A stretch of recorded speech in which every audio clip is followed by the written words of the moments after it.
ఈయనటి ఫలితాల గురించి చూసుకున్నట్లయితే ఫస్ట్ ప్రిఫరెన్స్ ఓట్లలో మరి బీజేపీ అభ్యర్థికి 75,675 ఓట్లు రావడం జరిగింది. కాంగ్రెస్ అభ్యర్థి అయిన నాకు 70,565 ఓట్లు రావడం జరిగింది.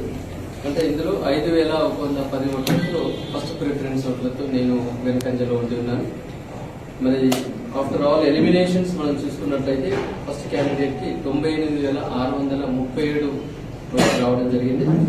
మరి కాంగ్రెస్ అభ్యర్థి అయిన నాకు 93,531 ఓట్లు రావడం జరిగింది. అంటే డిఫరెన్స్ 5,106 ఓట్లు. ఇంకా థర్డ్ అభ్యర్థికి 63,972, అంటే సుమారుగా సెకండ్ కి థర్డ్ చూసుకున్నట్లయితే 30,000 వ్యత్యాసం థర్డ్ అభ్యర్థి రావడం జరిగింది. అంటే ఫస్ట్ ప్రిఫరెన్స్ తో 5,110, ఆఫ్టర్ ఆల్ ఎలిమినేషన్స్ 5,106. అంటే ఎలిమినేషన్స్ లో పెద్దగా అడ్వాంటేజ్ మనం పొందలేకపోయాము అనేది కూడా స్పష్టంగా తెలుస్తుంది.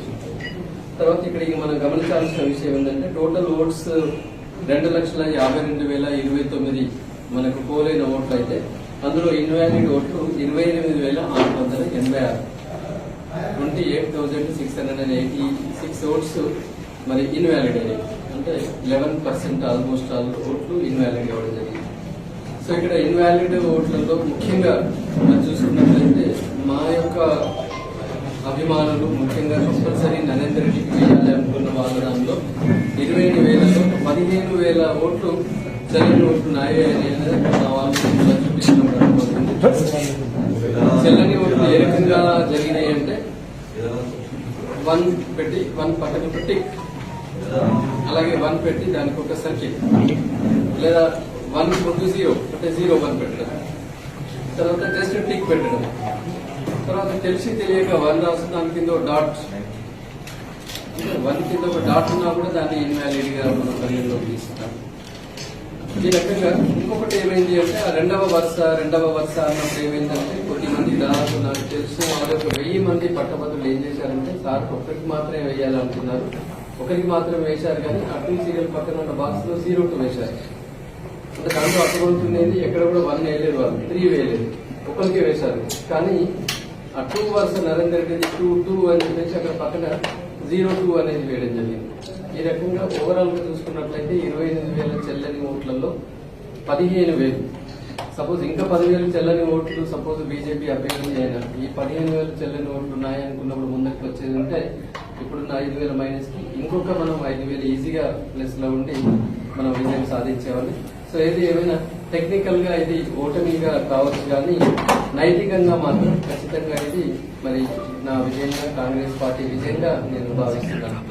ఎందుకంటే నిన్న నైట్ చూస్తున్నారు కొన్ని వందల కొద్ది వీడియోలు, వందల కొద్ది మెసేజ్లు, కొన్ని వేల కొద్ది వాళ్ళు చెప్తున్నారు సార్ నో ప్రాబ్లం సార్ మేము అందరం ఉన్నాం స్వచ్ఛందంగా టెక్నికల్, నేను కూడా ఇలా తప్పు చేశాను సార్ 0-2 మీకే వేయాలనుకున్నాను కానీ మీ పక్కన 0-2 వేసి వచ్చాను అని చెప్పేసి వాళ్ళందరూ కూడా మరి ఆందోళనలో వాళ్ళు ఆ రకంగా ఉన్నారు.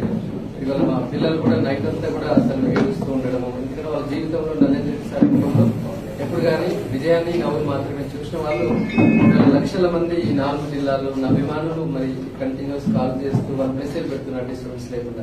దీన్ని బట్టి అర్థమవుతుంది మరి ఎంత మద్దతు ఉంది అని చెప్పేసి. కాబట్టి ఇది టెక్నికల్ గా ఫెయిల్యూర్ అయినా కూడా నైతికంగా విజయం నాదే అనే దాన్ని ఫస్ట్ గా నేను వివరించుకున్నాను. ఇక సెకండ్ విషయానికి వచ్చినట్లయితే కాంగ్రెస్ పార్టీ మరి నా మీద నమ్మకం కొద్ది ఎంతో నమ్మకంగా ఇచ్చినందుకు ముఖ్యంగా పార్టీ పెద్దలైన ఖర్గే గారికి, అలాగే కేసీ వేణుగోపాల్ గారికి, రాహుల్ గాంధీ గారికి, అలాగే మరి రాష్ట్ర బాధ్యులైన మన ముఖ్యమంత్రి వర్యులు మరి రేవంత్ రెడ్డి గారికి, అలాగే పిసిసి బాధ్యులు మహేష్ కుమార్ గౌడ్ గారికి, అలాగే మంత్రివర్యులు ఉత్తమ్ కుమార్ రెడ్డి గారు, శ్రీధర్ బాబు గారు, కొన్న ప్రభాకర్ గారు, అలాగే జూపల్లి కృష్ణారావు గారు, తర్వాత సీతక్క గారు, మరి కొండ సురేఖ గారు, ఈ 7 మన డైరెక్టర్ మంత్రులు దామోదర రాజనరసింహ గారు, 3 మన డైరెక్టర్ మంత్రులు, అలాగే 4 ఇన్ఛార్జ్ మంత్రులు. సో వీళ్ళు కూడా బాగా వర్క్ చేస్తున్నారు. తర్వాత ఎమ్మెల్యేలు, కార్యకర్తలు అందరూ నాకు ముందుగా టికెట్ ఇచ్చిన పెద్దలకి సహకరించిన వీరికి, అట్లాగే కాంగ్రెస్ శ్రేణులు, యూత్ కాంగ్రెస్ ఎన్ఎస్యూకి, అలాగే మరి ముఖ్యంగా మాకు మద్దతు పలికిన సిపిఎం ఉంది, సిపిఐ ఉంది, తర్వాత టీజేఎస్ ఉంది, తర్వాత విద్యార్థి సంఘాలు ఏఐఎస్ఎఫ్ కావచ్చు, యుఎస్ఎఫ్ఐ కావచ్చు, తర్వాత ఎస్ఎఫ్ఐ కావచ్చు, తర్వాత మిగతా టీఎన్ఎస్ఎఫ్, ఎన్టీఎస్ఎఫ్, పలు విద్యార్థి సంఘాలు, అలాగే మరి సంఘాలు, మిగతా టీచర్స్ సంఘాలు కావచ్చు, గవర్నమెంట్ సంఘాలు, కుల సంఘాలు ఎంతో మంది వారు కూడా నాకు మద్దతు ఇచ్చారు. వారికి కూడా ఈ సందర్భంగా పేరు పేరున నేను ధన్యవాదాలు తెలియజేస్తున్నాను. మరి ముఖ్యంగా నాతో పాటు గత 6 నెలల నుంచి కంటిన్యూస్ ఎఫర్ట్స్ పెట్టిన మా ఆల్ఫోర్స్ టీమ్ కి ప్రత్యేకంగా నేను కృతజ్ఞతలు తెలియజెప్పాలి. జెంట్స్, లేడీస్ అని అనుకోకుండా ఎక్కడ ప్రోగ్రామ్ ఉన్న ఫస్ట్ మినిట్ నుంచి చివరి మినిట్ వరకు కూడా ఉంటూ నా ప్రతి ప్రోగ్రామ్ ను సక్సెస్ చేసిన వారికి కూడా నేను చూస్తున్నాను. నిన్న కూడా మరి పోలింగ్ ఏజెంట్లు అంటే కంప్లీట్ గా మరి ఇండిపెండెంట్ టీమ్ లాగా బాగా వర్క్ చేస్తున్నారు. వారికి కూడా నేను పేరు పేరున ధన్యవాదాలు. మరి ముఖ్యంగా పూర్వ విద్యార్థులు, శ్రేయోభిలాషులు, మిత్రులు వారికి కూడా ఈ సందర్భంగా మరి నాకు సహకరించినందుకు పేరు పేరున నేను ధన్యవాదాలు తెలియజేస్తున్నాను. ఇంకెవరి పేరు మర్చిపోయినా కూడా, ఎందుకంటే ఒక మూమెంట్ లో ఎంత సోషల్ మీడియాలో విషయ ప్రచారం చేస్తున్నారంటే నరేంద్ర రెడ్డికి కరీంనగర్లో ఎవరు ఓట్లు వేయరన్నారు.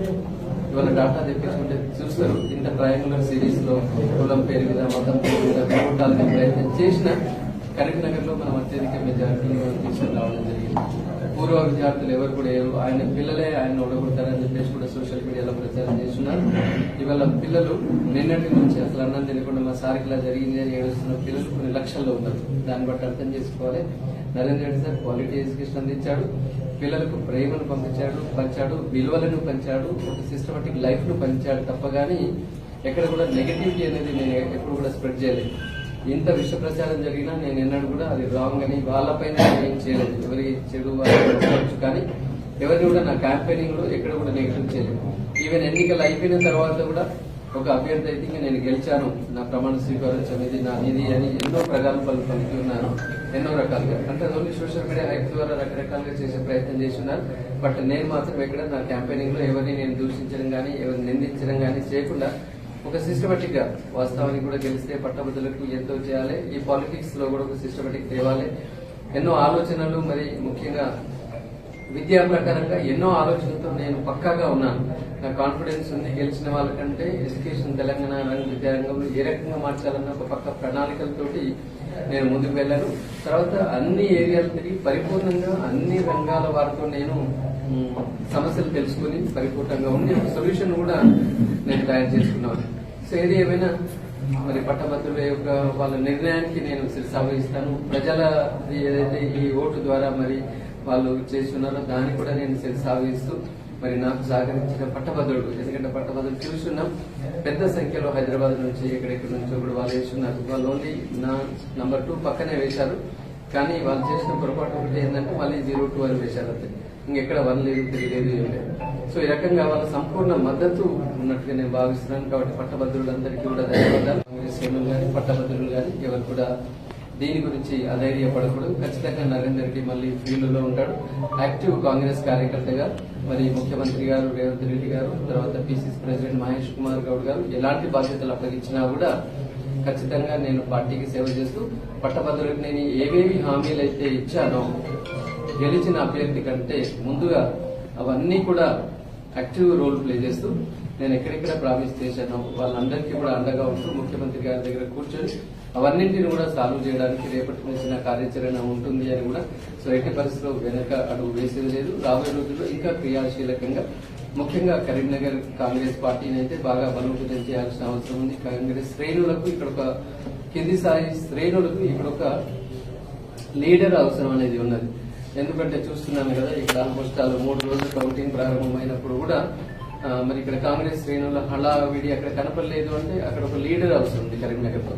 సో ఖచ్చితంగా ఈ కరీంనగర్ కాంగ్రెస్ ని పటిష్టం చేయడానికి నేను అహోరాత్రులు పనిచేస్తాను. ఒకవేళ ముఖ్యమంత్రి గారు చెప్పినట్లయితే ఖచ్చితంగా ఎక్కడెక్కడ పార్టీలో ల్యాప్సెస్ ఉన్నాయో, ఎందుకంటే ఆల్మోస్ట్ 42 అసెంబ్లీ కాన్స్టిట్యుయెన్సీలు విస్తృతంగా తిరిగి వచ్చాను. ల్యాప్సెస్ లేవు అనేది అది తప్పు, ల్యాప్సెస్ ఉన్నాయి. కానీ వాటిని సరిదిద్దడానికి నాకు అవకాశం ఇస్తే గనుక తప్పకుండా నేను పార్టీకి ఎల్లవేళలా కృషి చేస్తూ మరి రాబోయే కాంగ్రెస్ పార్టీ తరఫున ఏ ఎన్నికలు ఉన్నా కూడా ఆ కాంగ్రెస్ పార్టీ గెలుపుగా నేను ఖచ్చితంగా పనిచేస్తానని చెప్పేసి ఈ సందర్భంగా మనం ఫైనల్ గా మరి ముఖ్యమంత్రి గారికి అలాగే పిసిసి ప్రెసిడెంట్ గారికి వారితో పాటుగా స్పెషల్ థ్యాంక్స్ మాత్రం ఖచ్చితంగా మరి మన మంత్రివర్యులు మంత్రి నివాసులు దుద్దిల శ్రీధర్ బాబు గారికి మాత్రం ఖచ్చితంగా నేను స్పెషల్ థ్యాంక్స్ చెప్పాలనుకున్నాను. ఎందుకంటే నిస్వార్థంగా ఈవెన్ పోలింగ్ ఏజెంట్ల డబ్బుల కానించి కూడా ఒక్క రూపాయి నా దగ్గర తీసుకోకుండా తన సొంత ఖర్చులతోటి మంత్ని ఒకటే కాకుండా మొత్తం ఎంటైర్ పెద్దపల్లి కావచ్చు, రామగుండం కావచ్చు, ఈవెన్ మంచిర్యాల కావచ్చు, కరీంనగర్ లో కూడా గల్లీ గల్లీలో మీటింగ్ పెట్టేసి అన్ని సంఘాల వాళ్ళతో మాట్లాడి అసలు నాకంటే ఎక్కువ కష్టపడి, అంటే ఎంత కష్టపడడం ఉద్దేశం ఏంటంటే కాంగ్రెస్ పార్టీ గెలవాలనేది. సార్ యొక్క ఉద్దేశం కూడా ఏంటంటే ఏదో నాకు ఫేవరిజం చేయాలి, నేను గెలిస్తే ఏదో అవుతుంది అని కాదు, కాంగ్రెస్ పార్టీ గెలవాలి అని చాలా కసిగా పనిచేసిన చాలా మందిలో కొన్న ప్రభాకర్ గారు పనిచేసి ఉన్నారు, అందరూ పనిచేశారు. కానీ ముఖ్యంగా స్పెషల్ థ్యాంక్స్ మాత్రం శ్రీధర్ బాబు గారు ఖచ్చితంగా చెప్పాలి. అదే విధంగా అందరూ కూడా కలిసికట్టుగా రేపు రాబోయే ఎన్నికల్లో ప్రతి కాంగ్రెస్ కార్యకర్త కూడా భుజాన వేసుకోవాలి. సో ఖచ్చితంగా నేను ఒక రోజు క్యాంపెయినింగ్ చేస్తే ఒక రూపాయి నేను ఎందుకు ఖర్చు పెట్టాలి అనుకున్నప్పుడు ఏ పార్టీ అయినా పర్లేదు, విజయం సాధించలేదు. కాబట్టి రాబోయే ఎన్నికలు ఏదైనా కూడా ప్రజా జీవితంలో నేను అడుగు పెట్టాను అనుకున్న ప్రతి కార్యకర్త కూడా గుర్తుపెట్టుకోవాలి. ఖచ్చితంగా ఎన్నికలు గెలిపించడానికి మనం పనిచేయాలి తప్ప కానీ నేను కాల్ తీసి బయటకు పెట్టాలంటే నా ఒక రూపాయి ఖర్చు ఎవరు ఇవ్వాలి అని ఆలోచించినప్పుడు ఏ పార్టీ కూడా ఏం చేయలేదు.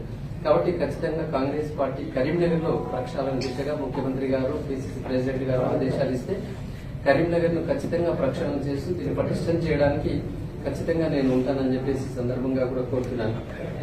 మరి ముఖ్యంగా ఇవాళ చూసుకున్నట్లయితే స్టాఫ్ చేసిన వారికి ధన్యవాదాలు. అట్లాగే మా స్టూడెంట్స్ కూడా వాస్తవానికి వాళ్ళ తల్లిదండ్రుల ఎన్నికలలో డే నాడు అందరినీ నెలకొల్పారు.